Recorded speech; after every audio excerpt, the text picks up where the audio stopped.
give a description of what I look like for our online participants or anyone with vision impairment. So I am wearing a green shirt, black pants, black boots. As usual, it's black on black on black for me, but it's changed up with some green, and I've got orange hair. My name is Lucy Jellema. I'm the Educational Developer for Equity, and I work under the PVCE. And my co-presenter today is Associate Professor Rebecca Bard. If you would like to introduce yourself. Thank you, Lucy. Welcome everyone here and online. So I'm Rebecca Bard. I'm Associate Dean Education in the Faculty of Science, but I'm also based in the School of Biotechnology and Biomolecular Sciences. So the longest school name.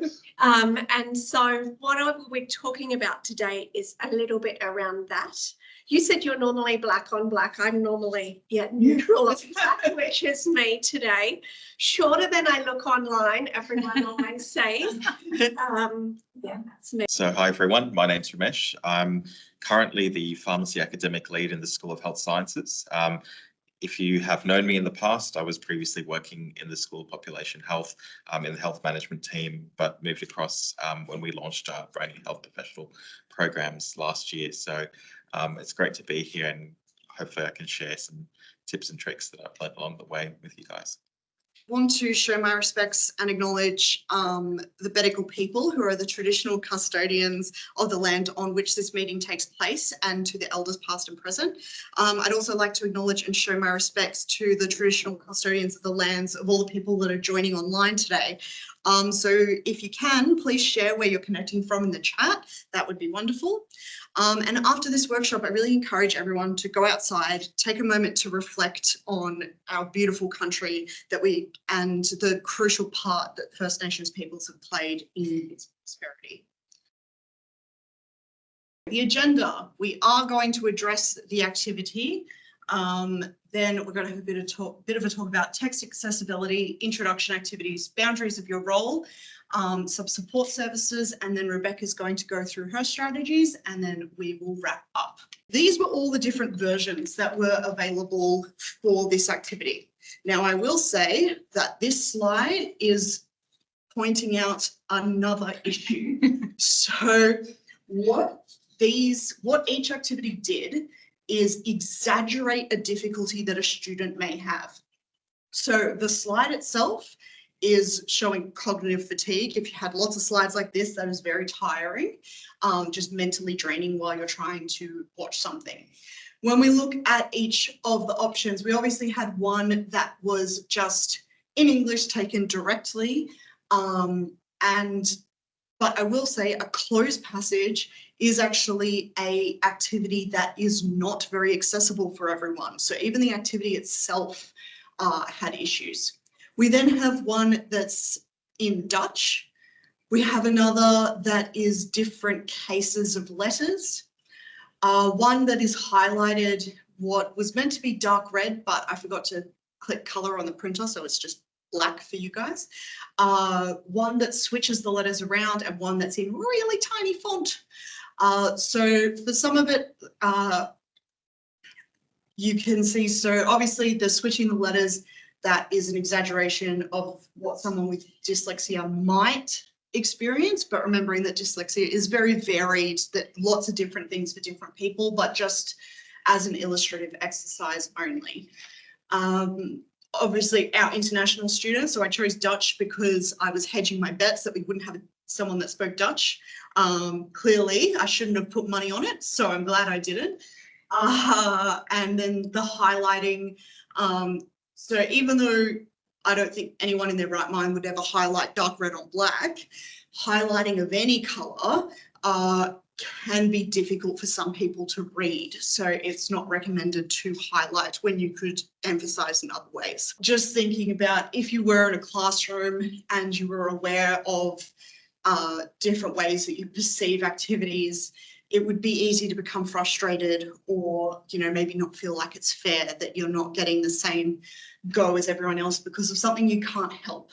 When we're talking about text accessibility, the activity showed everything you shouldn't do. This is what we should do.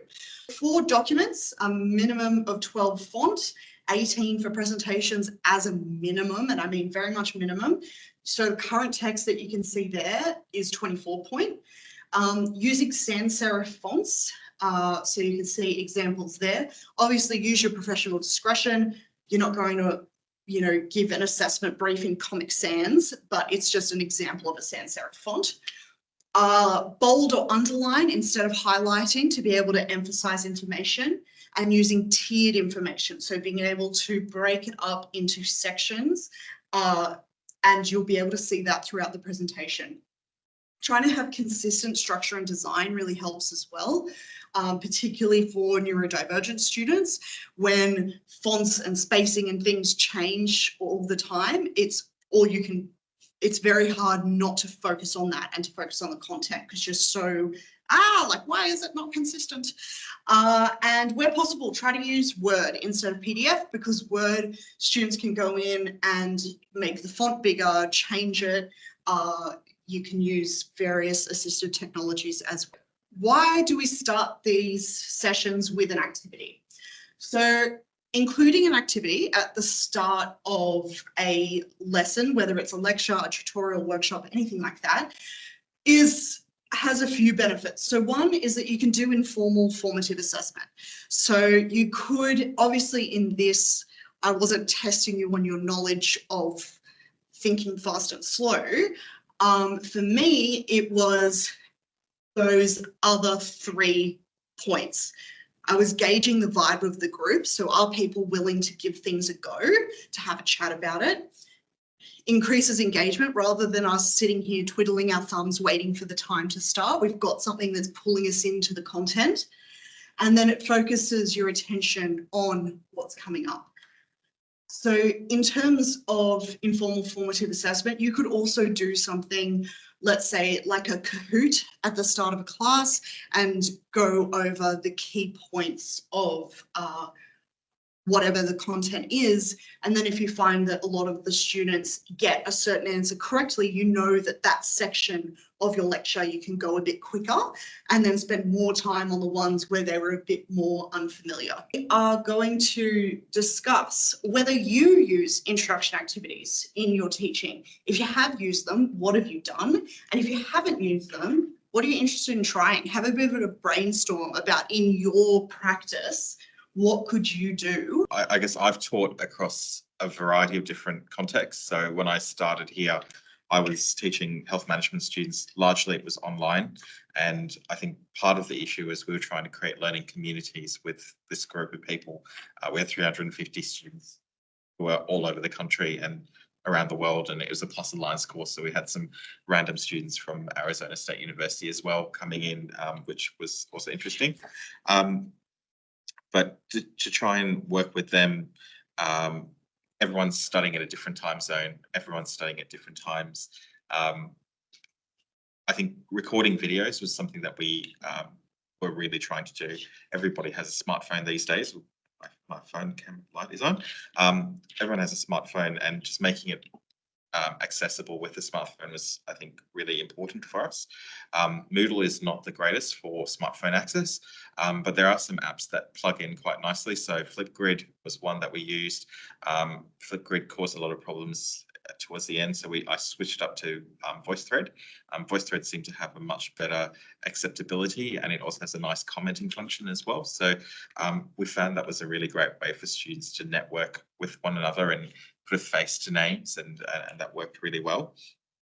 One of the other things we tried to do with I guess it was primarily an older group, an older cohort, was use Moodle as a way to sort of have introductions, but also as a way for students to form study groups. And we said, here is a section that we won't be checking. This is for you guys to form your own study groups. That worked really well pre-COVID.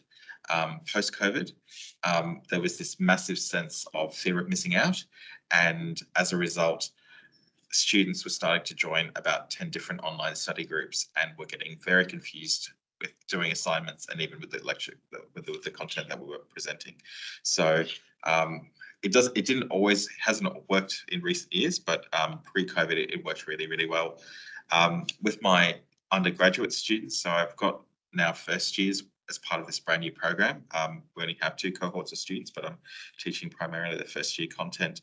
And I've had to, I guess, shift the way that I teach and do this kind of introductory activity when we have students who've come straight in from straight in from school. I guess their perspective and their openness and sharing is quite challenging. And one of the things that we've tried to do is, apart from make them move around with different groups, is actually do a yarning circle and actually talk about themselves and their experiences. And we actually have purposefully put it towards the end of term because these guys are going to be a cohort. We wanted them to feel more comfortable with their peers, but then at that later stage, when they feel a bit more comfortable, have that opportunity to open up and talk more about themselves. And I found that a really great way to sort of see them build connections within that peer group. Even, in week 8 and 9 of term, that was actually quite a good strategy.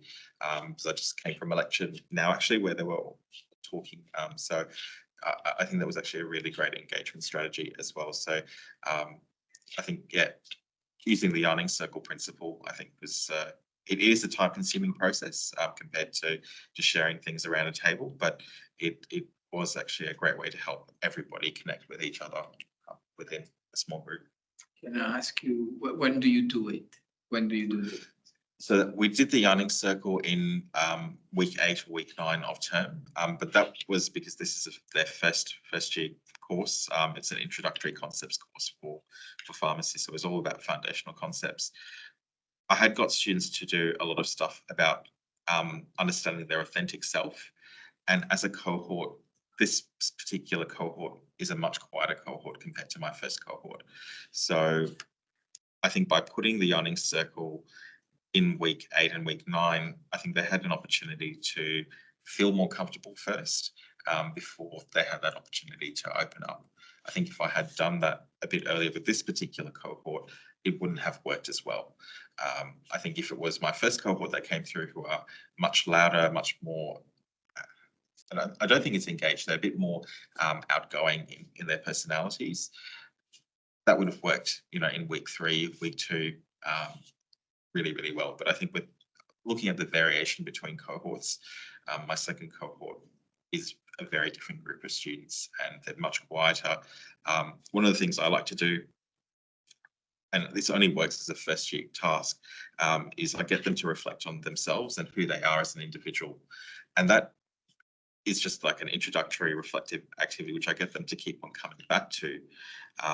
But it helps us figure out their learning styles. It helps me understand who they are as a cohort. And I discovered that my cohort this year, and I guess it's a privilege for me as a program lead to be able to see what the type of students I have coming into the cohort are and how they think. But this particular cohort were a bunch of students who are really into gaming. They're all gamers. Whereas my last year's cohort were very artistic. They were into music. They were into painting. There's a lot of painters. So it was really interesting to sort of see how students think. And that has, I guess, allowed me to shape how we teach these particular different cohorts. But that's a privilege, I guess, I have as a doing a foundational course in a program. But it's if we're taking a single standalone unit, that can be a little bit harder. But I guess having different strategies for the different groups is really useful. The other thing I found, actually, I just thought of it, is I really love pop quizzes because it adds a bit of spontaneity to what you're doing. I know it's really old school, but students are really competitive and they want to sort of share what they did well and what they didn't do so well with their peers. And I've found in the past that also helps sort of build collaborations between students and also helps us gauge what do we need to actually spend more time looking at. Do we need to change our strategy with how we deliver specifically? So are the students you're talking about mainly undergrad or postgrad, so 18 or 21-ish? So currently I'm teaching undergrads, but I used to teach postgrads here, and with my postgrad students, it was an online cohort, so it was typically a very different strategy. So a lot more, as I said, we used videos, we used, I actually still did some pop quizzes online because you post it and you get students to do it in class, but then you post the actual questions as as a PDF on the Moodle page, and you actually can see them talking through the questions or their approaches in their peer groups on Moodle. So I know they've been also doing it on group chats now. Everyone's using WhatsApp and other various applications to engage with each other. But I think each strategy works differently for different cohorts. And for me, I sort of try to read the room as to who my cohort is. And when I told health management, I didn't have like a homogenous cohort like I do now. You know, it's a little bit easier for me now with a pharmacy cohort. I know they're all the direction that they're all going into. Whereas with health management, I had students from all different health disciplines, but I also had people from finance, I had people who come from management backgrounds who were going into this kind of space. And we had to make the content relatable to all these different students. Like we had clinicians who were like going, this is not clinical enough. We have finance people going, I don't understand anything about the clinical sciences, and you're wanting me to do a root cause analysis on an incident that occurred. But it's about shifting people's, I guess, perceptions and understanding of what they're doing. Anyway, that's I think probably a different discussion. Yes, sorry, I digress. No, that's great. So Sandra, do you use introduction activities or have you seen ones that have worked well?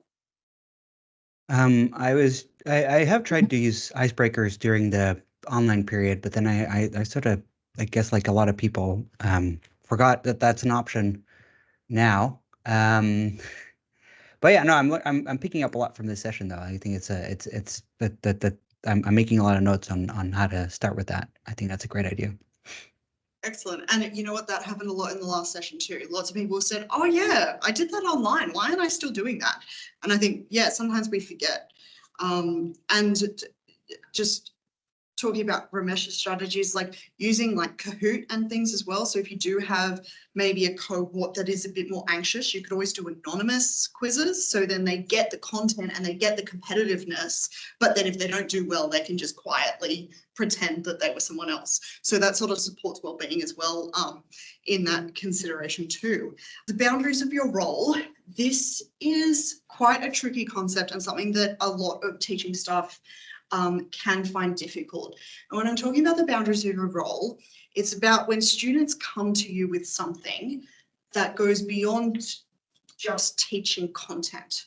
So are the students coming up to you saying something's going on at home, I'm having a really rough time, or it may be something as full on as saying I'm having suicidal thoughts or anything like that.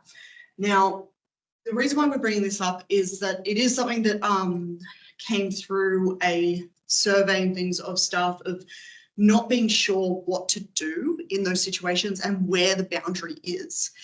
Now, what's tricky about this is that it's different for different people. So what are you comfortable with? Now, there's obviously the obvious boundaries of, you know, like don't give a student a hug sort of thing. But, you know, don't give them your phone number, which is just common sense. But then different staff will have different levels of comfort with discussing those things, with supporting those students. But it's important to remember, one, that students that are going through things need a network of support. You should never be the one person that student is talking to, because it's important that they have multiple means of communication. Because to only have one person means that you are also putting your own mental health at risk, and it's not sustainable. So, and it also means that if something happens to you, say you get a new job, then that student doesn't have any support. So it's really important to have a bit of self-reflection of what would you be comfortable saying? Would you want to be able to make sure that you are caring and that you show empathy, but you also make the student aware of support that's available at the university, because we have a lot of really great things. Now, if you're unsure about how to do this and how to support without overstepping, there are quite a few resources. But before we go into that, we're going to have a bit of a discussion about supporting students. So what you find difficult about supporting students and how you maintain healthy boundaries without damaging the relationship. So to get the ball rolling, when I was doing my master's here at UNSW, my father was diagnosed with Parkinson's. So I had a grief reaction in that it was a reaction as if he had died. So in the middle of doing my master's, had a month off work. I could barely leave the couch. I went from a student at the front of the room asking questions, wanting to talk, to at the back of the room, sometimes just silently crying while we were talking about things. And so my teacher at the time, she pulled me aside after one class and said, I've noticed that your behavior has changed. Like, is there something that I can support you with? What's going on? And so I told her, and I went into a bit of a thing about why I had such a big reaction. Like, my dad is a very strong, independent person, and Parkinson's is terrible and is going to take his independence and his strength and everything that makes him, that I've always looked up to. And so obviously that's a rough situation for the teacher to have their student standing there in tears talking about this life-changing news. But she was really great in that she handled it, in my opinion, perfectly. Because first it was, I'm really sorry that this has happened. That is really tough. Are you talking to someone about it? Do you know that there's support available at the university? And sort of gauged out, do I have other supports and do I know about the supports at the university? But then she brought in the making sure that I didn't jeopardize my studies here in outlining that at that time, because this was pre-COVID, and a while ago, there was an 80% attendance rate that was required.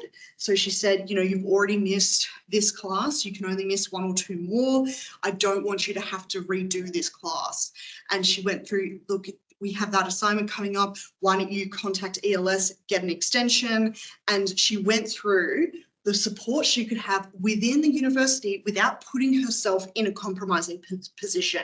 She showed empathy, showed that she cared, but didn't make me think that I should be going to her with all my issues, which to me was a really good boundary and something that obviously it's years later and I still think about her and the impact that she had. 2 points. One, I did actually have a student this year who was a male student who was a victim of domestic violence. So I think it's important not to forget that that can actually be an issue for male students. But number 2, being a program lead, I am relatively time poor, especially with looking after accreditations. But one of the strategies I've been using lately is engaging with our wellbeing officer for the school and getting them involved earlier in the piece. And sometimes what it does take is you actually having a meeting with the student and the wellbeing officer there, just so that they feel comfortable starting to open up. It may not work and it may not build the trust, but I've found that to be quite an effective strategy to actually bridge that gap between you and having them engage with the wellbeing officer and take some of that load off you. So just a strategy. It's great. Great idea, yeah. So these are the support services. So you can see I've split it up into what's meant for staff and what's meant for students. So we have 2 online modules about supporting students in distress and suicide prevention. Then there's the OneDrive that supports the students in distress. Remember, we have the EAP, which is free confidential counselling for us. It's over the phone, but yes, definitely worth going to. And then there's that phone number that I mentioned. So you will get all of this. So now Ramesh is going to come up and go through his. Obviously, we might skip over some bits because he shared some of the content. But so thank you, Lucy, for having me. And I guess I introduced myself a bit earlier, but for those who are listening to the recording, so my name's Ramesh. I'm currently the program lead for pharmacy at UNSW. I had the pleasure privilege and probably pain of writing the program a couple of years ago, and currently I'm teaching really first and second year pharmacy because it is a brand new program and we've only got 2 cohorts through, but I probably will be moving to later years in the future. I currently convene the foundation course for pharmacy, which is taught in first term, which we had last term as well, which all students take, and that has been a very successful course I think for a number of reasons, but I'll go into some of the strategies they use.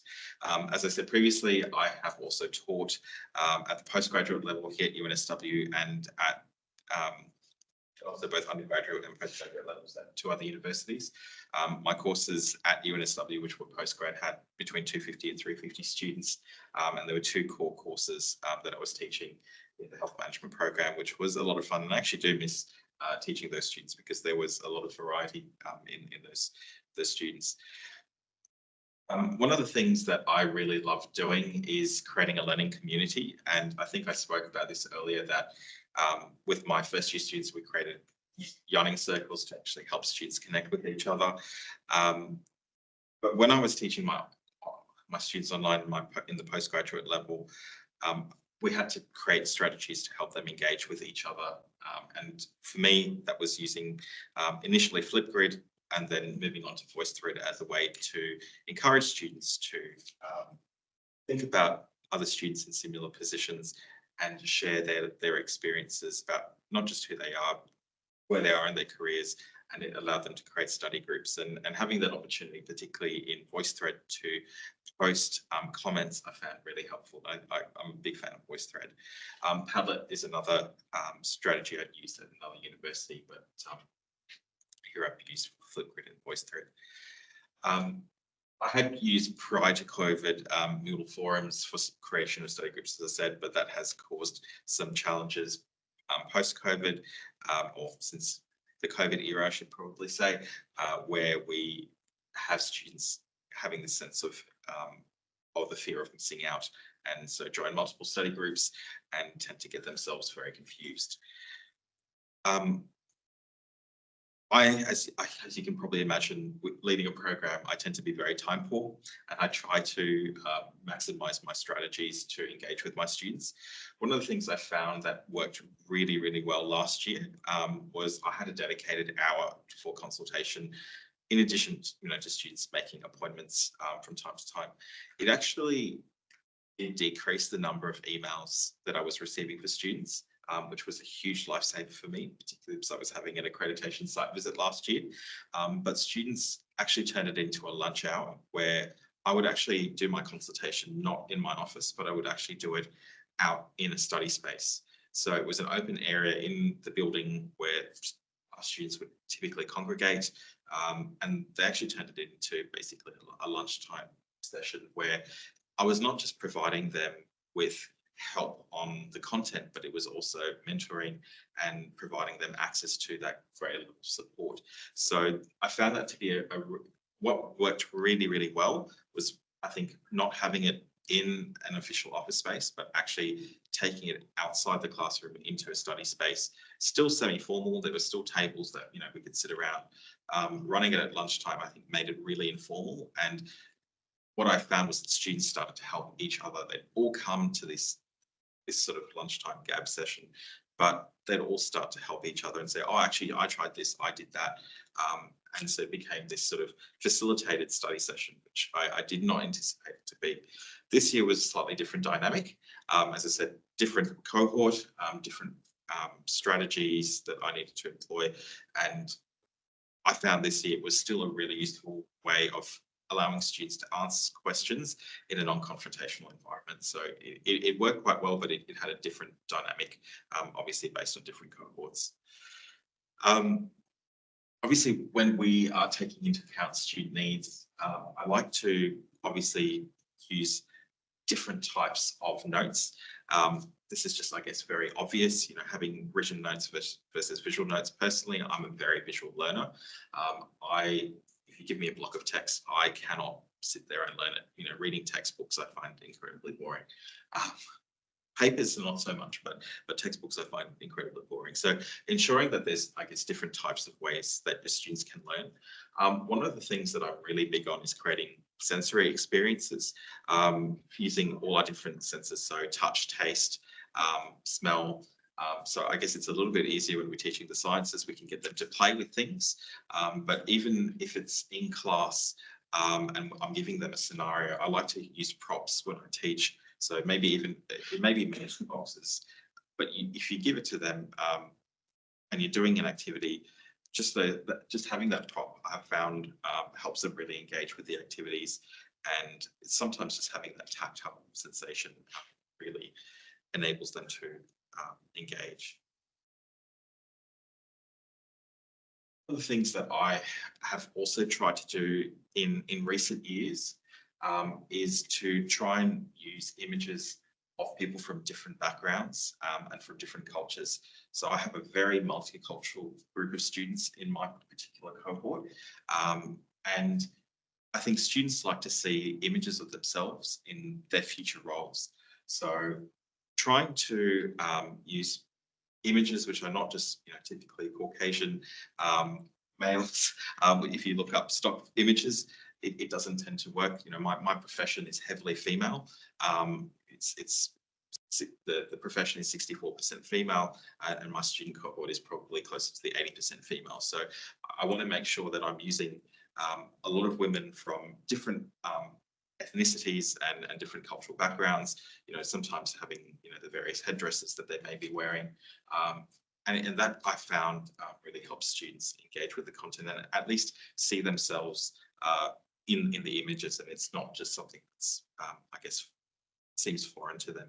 They can see themselves as part of the profession or part of that particular activity.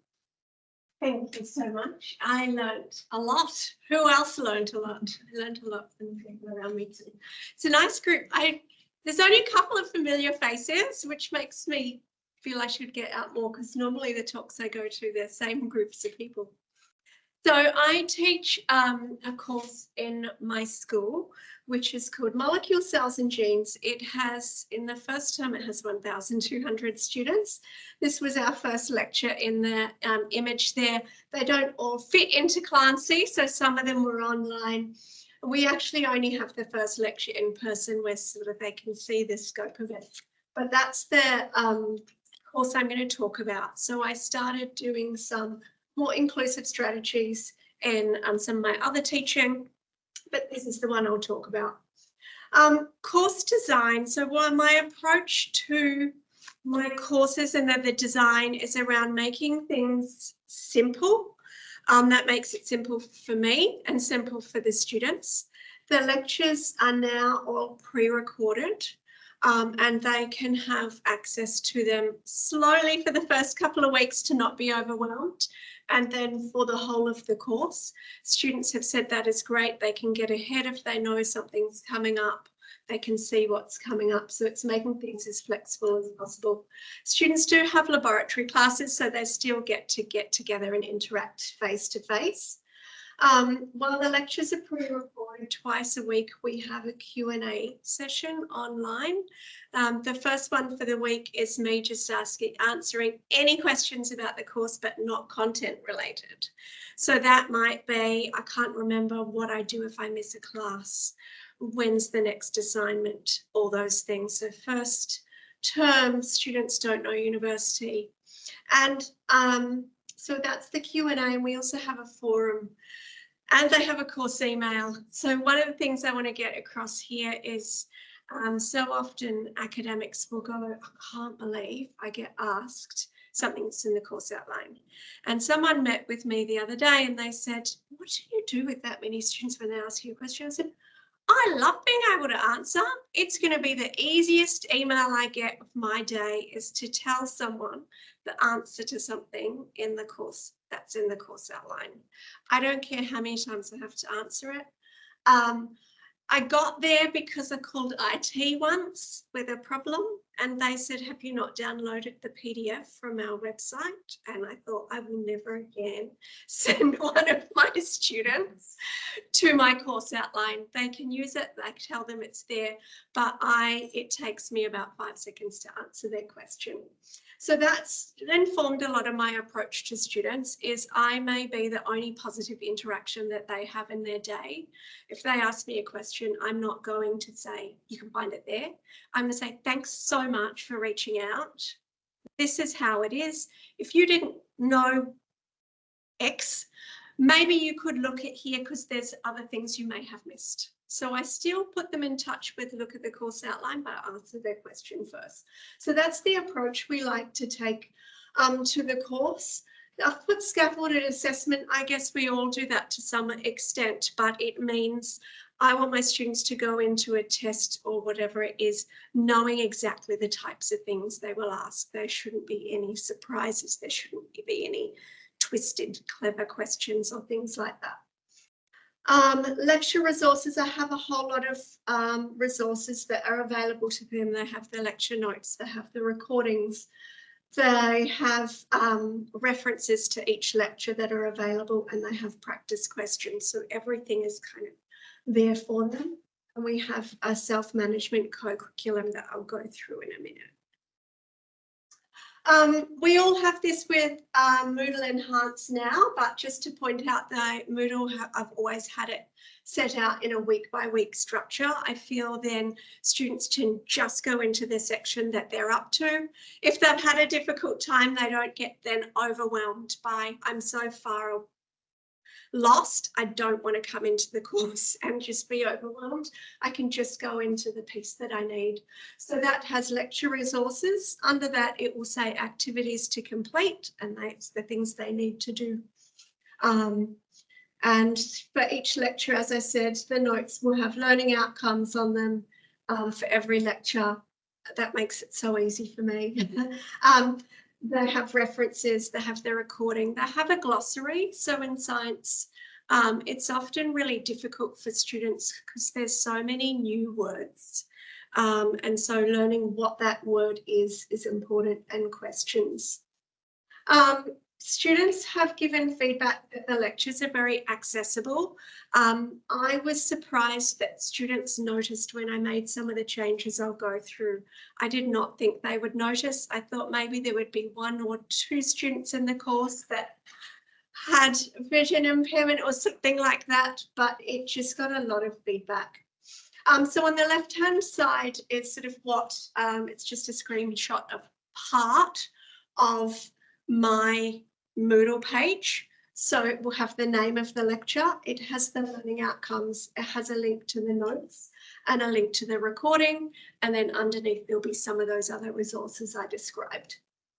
I use alt text for images, so in PowerPoint you can add those.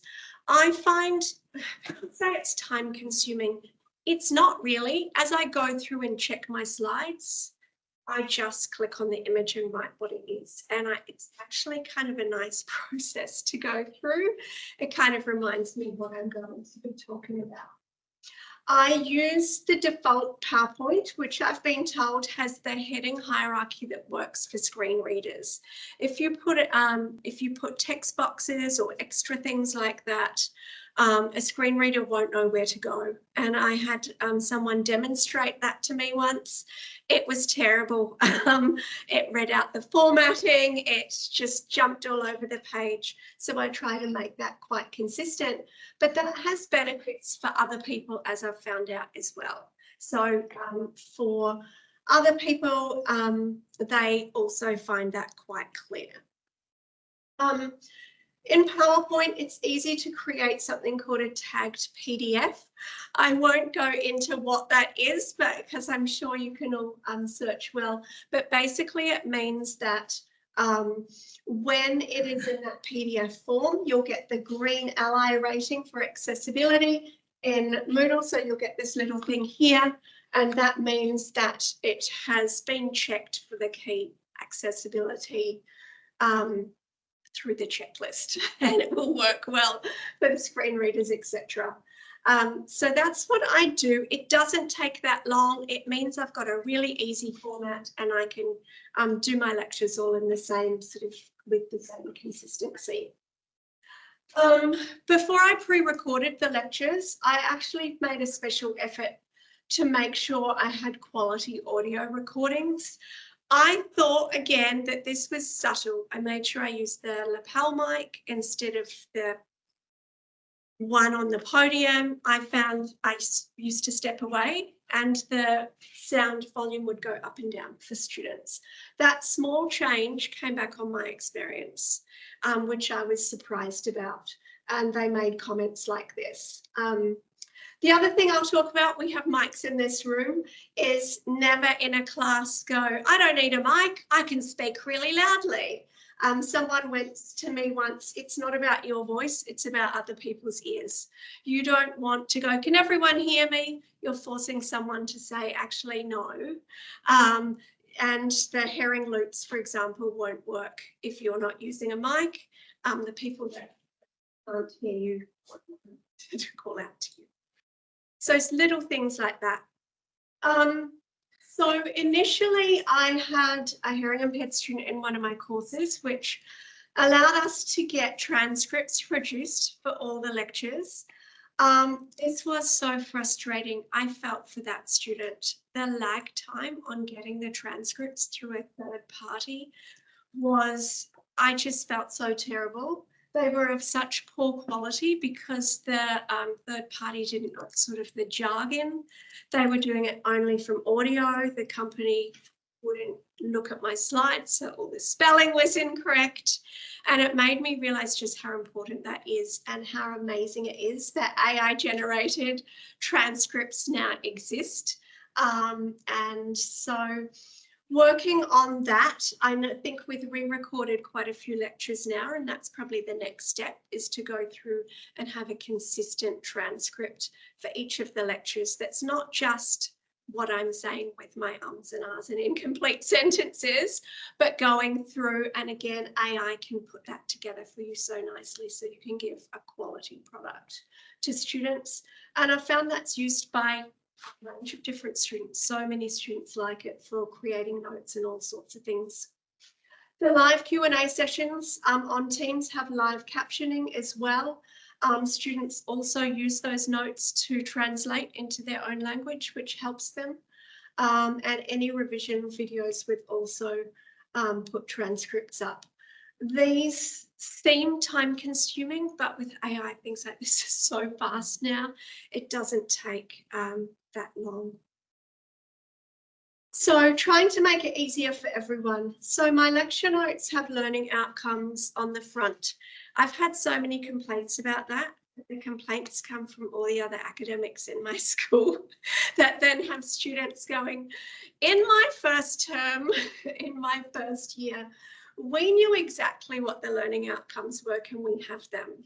And what I've found is a lot of academics come to get a lecture, and in some, especially in science in the higher years, they'll pull together a whole lot of slides on the topic. And when you actually sit down and say, but what is it you're talking about? Yes, it's interesting, but what do you want people to know? That's quite confronting. And then saying, but if you were to ask them questions on it, how would you know what you're going to assess them on? And that sounds simple, but it's actually not something that everybody does. So coming back to that makes it easier. I always say it will make it easier for you when you know how much to fit in and how much to ask and what questions to write. I also put the relevant learning outcome on the slide that has the information. So my students know this many slides are all to help me answer learning outcome 1. These slides are learning outcome 2. Again, it was a quick thing to do. It made me very quickly realize I had some random slides that I thought were interesting and weren't exactly relevant to what I wanted to teach them. And so it made it quite easy for me. I have references for each lecture, and I'm starting to use Jove as well. So Jove is a journal of visual education, which is available at the library. We have a license for it, and it gives students another option. So instead of having to read the information, it's videos, and you can reference it as well. I also have developed a self-management co-curriculum in association with Jackie Cranny from psychology. I did this almost 5 years ago with Jackie, but we've updated it every few years. So in each weekly Moodle section, we have the lectures, we have the activities to complete, and then we have something called suggested self-management activities. And these are things that students can do to support their learning. Keeping in mind these are students in their first term of university often too. So in O Week, there's some social apps to help them, say, navigate around campus. In the first week, we do academic goal setting, and they do a class activity on that as well. So we know students that set academic goals are more likely to perform better than those that don't. Now, the hard part with this is teaching my casual staff that they are usually the high achievers, and an academic goal isn't to get a high distinction. It may, in their examples, to set something like, it may be to come to all my face-to-face classes, to hand in all my assignments on time, getting that student to think about what's important to them. Next, then we go through time management, study strategies, procrastination, perfectionism, positive psychology. In week 7 around reflection, they do some in-class activities in their labs as well around reflecting on their assessments. Not so much the mark, but how was your approach to the test you just had? Did you start early enough? What were some of the obstacles? Where could you go for help? Mindfulness, stress and versus distress in week 9, and then week 10, sort of a list of suggested things they might want to go back to. So that's an example of one of the resources on the left-hand side about academic goal setting, but there's also a video that helps them as well. I forgot to put the link in, sorry.